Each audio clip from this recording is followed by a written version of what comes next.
O saber da tradición, o esforzo do día a día e a paixón polo ben feito marcan a calidade e o sabor dos produtos do mar de Galicia, porque Galicia sabe. Galicia, o bo camiño.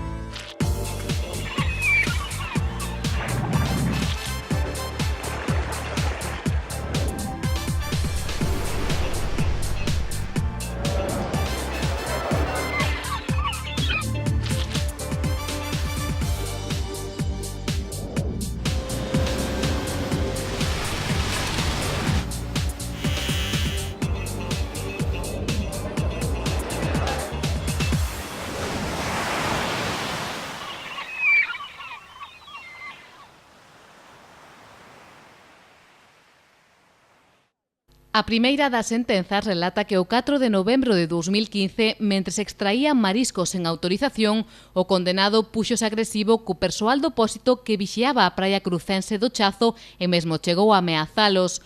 O furtivo terá que pagar unha multa de 360 euros e non poderá achegarse a 200 metros dos areais de titularidade da Confraría de Cabo de Cruz. A mesma distancia mínima é a que ten que cumplir o segundo condenado, un furtivo reincidente que o 4 de febreiro deste ano fixo caso omiso das indicacións do gardapesca cando mariscaba sen permiso e lanzoulle ameazas graves. Ambas medidas terán unha vixencia de medio ano. Esta praia boirense de Sion é un dos puntos máis conflictivos do furtivismo na comarca do Barbanza. Aquí viñeron traballar esta mañá os membros da Confraría de Cabo de Cruz que recibiron con alegría estas dúas sentenzas que poderían sentar un precedente na loita contra esta actividade ilegal. Hombre, las valoramos positivamente. Esperemos que a partir de ahora se note lo que es la ley, porque hasta ahora estos seguían por las mismas. Tuvieron un poco de miedo al principio cuando la ley fue nueva desde el principio, no sabían lo que iba a pasarle, pero esperemos que ahora que ya ven que hay consecuencias, que se comporten un poco mejor y que esto decaiga un pouco, porque estamos saturadísimos de furtivos últimamente outra vez. Aínda que é un paso adiante, o furtivismo continúa sendo un pesadelo diario para os centos de familias que viven do marisco nesta zona. Porque además ahora nos están llevando a la cría, se nos confunden con los bañistas, nos vienen fuera de horas de marea, nos vienen con la marea llena, con todas las mareas, y es imposible con esta gente. Isto que é unha situación diaria ou Diaria. Diaria de mañana, tarde y noche, diaria de mañana, tarde y noche, seguido. en que zonas? Pues en todas aquí, que tenemos cría, dentro de poco está la marea arriba, marchan los guardapescas y ya tenemos lleno de furtivos con el bañador, se meten al agua y cargan sacos de cría. Pues mira, te puedo estar levantando cada individuo que baja a la playa, pues mira, anteayer sacamos de aquí a una persona sola un saco de 30 y pico kilos de cría. Es mucha cría. Y es mucha gente, tú multiplica. Es un montón de cría lo que se están llevando, un montón. Hai moitos cartos tamén. Mucho dinero. Yo pienso que también va siendo hora de que empiecen a mirar para dónde va esa cría. Porque esa cría tiene que ir para algún sitio. Pero ademais da perda económica está o medo aos altercados violentos. Mira, verbales ya son diarios, los insultos ya son todos los días a guardapescas, a mariscadores, a todo el mundo. Y de agresiones también. No es tanto como el verbal, pero sí lo sigue habiendo continuos. Pues esta semana hubo una denuncia, un par de ellas. Como foi? Pues fue una agresión a un vigilante ahí que iba detrás de uno que llevaba 2 sacas de marisco. Aquí nesta mesma praia? Sí, ahí, al lado del Molle de Chozo. A xustiza, unha vez máis, aínda que esperanzadora, segue indo por detrás da crúa realidade destes traballadores. Non son as únicas novas que nos chegan desde Cabo de Cruz. A Fiscalía vende denunciar ao que fora máximo responsable da Confraría Crucense, Carmelo Vidal, e a súa vicepatroa, Ermitas Pérez, por presunto acoso laboral contra algúns dos traballadores do pósito durante o tempo que ocuparon estes cargos. Os feitos terían lugar hai un par de anos cando varios traballadores se dirixiron á Inspección de Traballo da Xunta para informar de que non estaban tendo unhas condicións laborais dignas. Vidal e Pérez atópanse en liberdade con cargos imputados por delitos de estafa, apropiación indebida e falsidade documental en relación ao caso Vipe aínda en instrucción.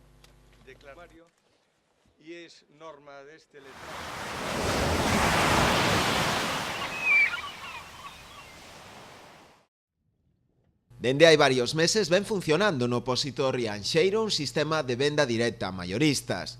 Persoal da confraría encárgase de adquirir o produto na subasta en lonxa para os seus clientes e entregarlo no seu propio negocio. Xa tiñamos claro xa desde o primer ano que entramos de empezar a abrir o que é a lonja do xeito, que funcionara, por eso se contratou a comercial.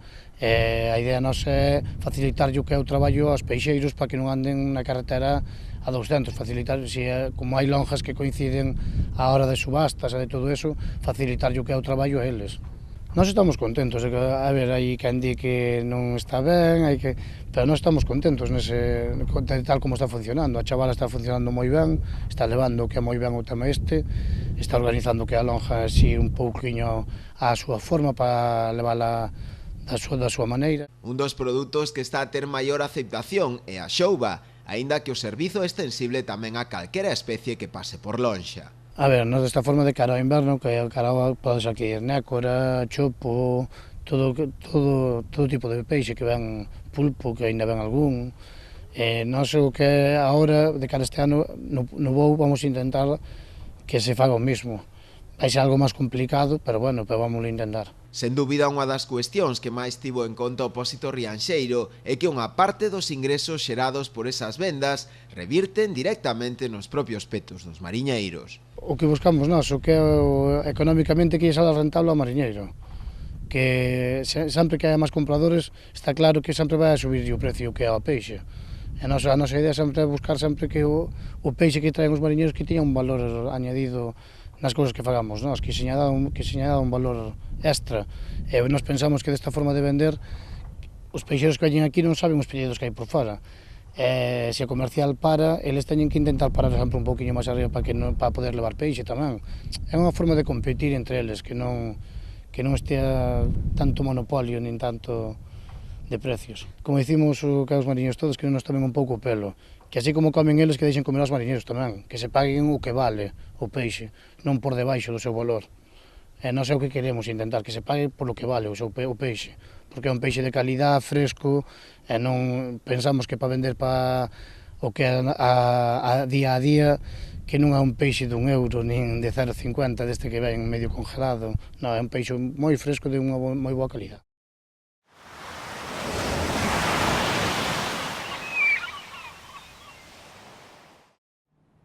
A espera da apertura da nova lonxa, un feito que previsiblemente teña lugar xa a primeiros de setembro, unha vez se resolva o concurso da xestión por parte da Xunta. O Executivo ribeirense presentou o balance de facturación correspondente ao primeiro semestre do ano. Os datos reflicten un importante incremento con respecto ao mesmo período do 2015, cun 30% máis, pasando dos 15 millóns de euros aos 19,4. Os importes que o ano pasado as descargas tuveron por estas datas eran de 15 millóns de euros e o que levamos no primer semestre deste ano 2016 ascendeu a unha cifra superior en 4 millóns con 4, é dicir, que sumados aos 15 millóns darían 19,4 millóns de euros de venta. Por lo tanto, decir que hai un incremento importante do que é o precio medio do peixe. En aquel momento, o ano pasado, estaba en 1,03 euros o que era o precio medio. En este momento o precio medio do kilo está en 1,42, é dicir, tamén en este caso un incremento do 40%. Algúnas, digamos, decisións estratégicas de algunha de as cofradías da comarca, así como das propios armadores de Ribeira, pois tamén hai que telas en conta a hora de darlle un maior valor ao que é este incremento do 30%. Por unha parte, a competencia que sobre todo no arrastre estamos tendo do Porto da Coruña e as exigencias que teñen cos nosos armadores, o cual a nós nos gustaría que a Xunta de Galicia tomara as medidas oportunas dentro da capacidade que pudera ter para que o que rixe no resto das lonxas de Galicia a hora de vender en todas e cada unha delas, pois pudera rexir tamén para as de interese do Estado e que non houbera un sobrecoste para aqueles armadores que descargan en un porto como pode ser en este caso da Coruña.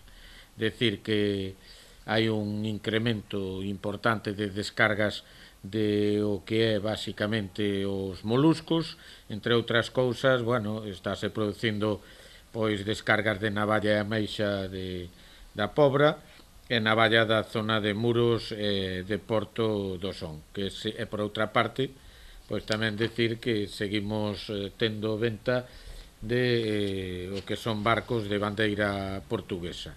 O lirio segue ser a principal especie descargada neste porto, con 6.000 toneladas, o que representa o 43% do total, seguido do xurelo e a xarda. Por especies, pois destacar que o lirio, como antes decía, con 6.000 toneladas, sigue sendo o máis importante, representa o 43% das especies, e inda que hai un incremento importante do precio medio, en este caso 0,87, decir que representando o total das capturas o 43%, a hora de ver o que representa en euros, é dicir, sobre o total, pois chega solo ao 26,4%. Iso quer decir que é unha especie, evidentemente, que está por debaixo do precio medio. É unha especie que, aunque aumenta ao 0,87 con respecto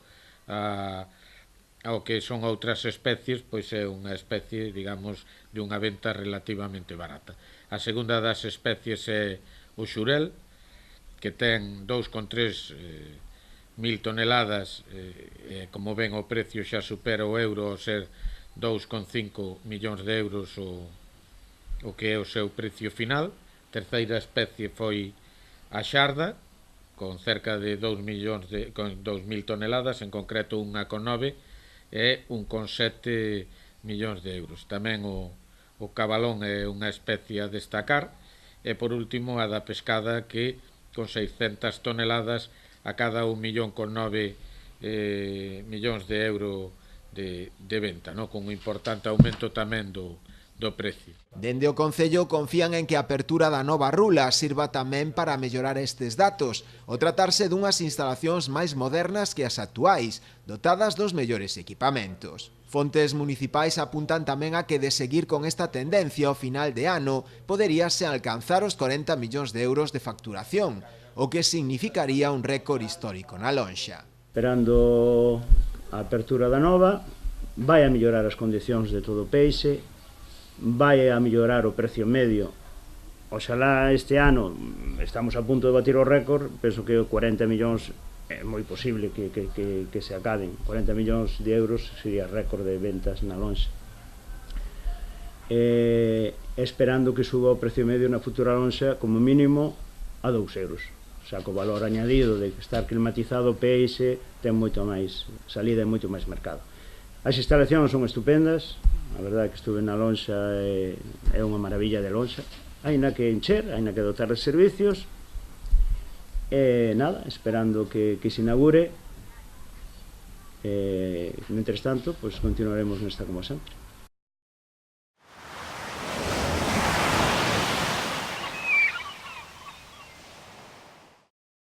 A través dun escrito presentado xa por rexistro no Concello, os 4 grupos da oposición de Ribeira, Bloque Nacionalista Galego, Partido Socialista, IPDR e Ciudadanos, veñen de solicitar a convocatoria dunha sesión plenaria con carácter extraordinario do Consello Sectorial de Pesca. A solicitude responde basicamente ao interese por parte destes grupos en coñecer varios temas de interese que afectan ao sector na localidade. Un deles, se cadra o máis grave, é analizar o problema xurdido entre as confrarías de pescadores de Aguiño e Ribeira pola titularidade do Banco Marisqueiro do Carreiro. Outras das cuestións que queren trasladarlle ao alcalde, presidente do Consello Sectorial, Manuel Ruiz, son os motivos polos que a lonxa de Ribeira non pechan nos días festivos, cando no resto de Galicia si o fan, e os prazos que se manexan para a apertura da nova rula.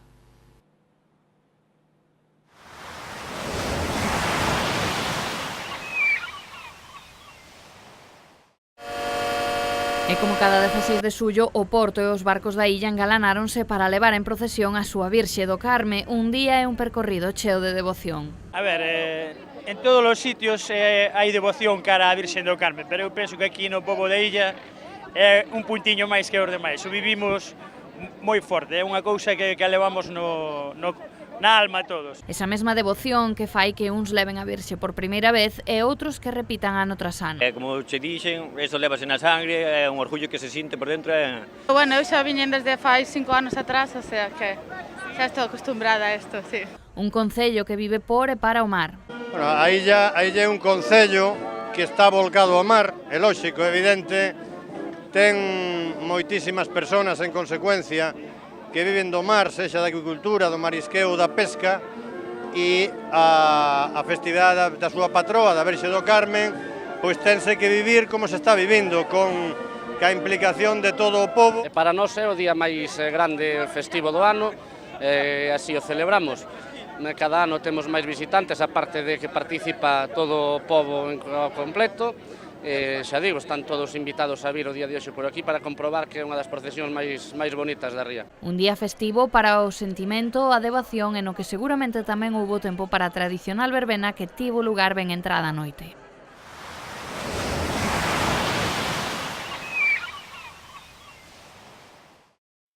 A competición da Liga Galega de Traíñas A regresará este próximo sábado á comarca do Barbanza, coa disputa da 11ª edición da bandeira Concello da Pobra do Caramiñal.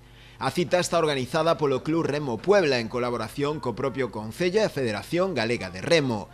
En ela daránse cita un total de 11 clubs distribuídos en 3 quendas. Na regata que se disputará este sábado participarán os 11 compoñentes que forman a Liga de Traíñas da Liga Galega, e a regata dividirase en 3 quendas, organizada en función da clasificación actual da Liga, que está encabezada por San Bartolomeu de Meira e nós en segundo posto, de xeito que na primeira quenda remarán os equipos de Salgado Perillo, Vilaxoán e Amegrove, na segunda quenda remarán os equipos de Chapela, Mecos Mondariz, Bueu e Castropol, e na canda de honra irán os favoritos, que non por eso ten que salir de o gañador, pero remarán Coruxo, que é o cuarto clasificado na Liga, Ares, que é o terceiro, a Pobra, que somos os segundos clasificados, e San Bartolomeu de Meira, que é o actual líder. O club anfitrión, o Club de Remo Puebla, que ocupa a segunda posición na clasificación xeral, confía en obter un bo resultado, sendo ademais un dos favoritos xunto a San Bartolomeu de Meira en facerse coa bandeira. Dende que se comenzou a Liga sempre se falou de San Bartolomeu como o gran favorito para facerse con esta Liga. Estáse demostrando que si o é pola clasificación, aí está, encabezando a Liga. Si ben é certo que das 5 probas que xa se disputaron, só gañou 2. Está de líder como premio a regularidade, pero hai equipos como son Ares, que está terceiro clasificado, xa ganou 2 regatas, Coruxo, cuarto clasificado, gañou unha regata, e nós, que ainda non gañamos ninguna, pero que estamos, por cuestións de regularidade, segundo na clasificación, que estamos moi preto deles, e en calquera momento cambio de vento, unha maniobra, unha boa regata, pequenas diferencias, calquera destos 4, Castropol incluso ou Mecos están dando un nivel moi alto, pero eu coido que calqueira dos 4 que compoñen a quenda de honra pode facerse ca bandeira.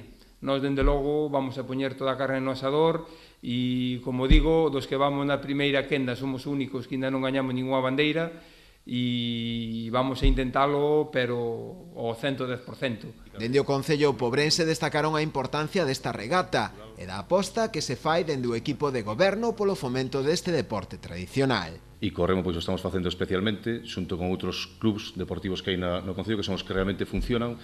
Pensamos que vale a pena apostar polo que realmente está funcionando e pouco a pouco pois ir promocionando outros se é necesario, non? Pero sobre todo fortalecer o que haxa e que siga funcionando como ata agora nos últimos anos. E este ano, a verdade, o presidente o dixo, creo que 3 ou 4 veces, segundos clasificados da Liga, hai que decirlo e hai que presumir delo, e están facendo unha temporada pois excepcional. A cita arrancará ás 6 da tarde coa primeira das quendas. En xogo, uns 9.000 euros que se repartirán entre todos os clubs participantes en función da súa clasificación na regata. Tamén a máxima competición do remo en España, a Liga ACT San Miguel, regresará esta vindeira fin de semana ao Barbanza. Un mes antes da súa data habitual, xa que nos últimos anos facíase coincidir coa festa de exaltación do Mexillón, Cabo de Cruz concentrará este próximo domingo a partir das 12 da mañá todas as miradas dos afeccionados ao mundo do remo. En xogo a 26ª edición da bandeira Concello de Boiro.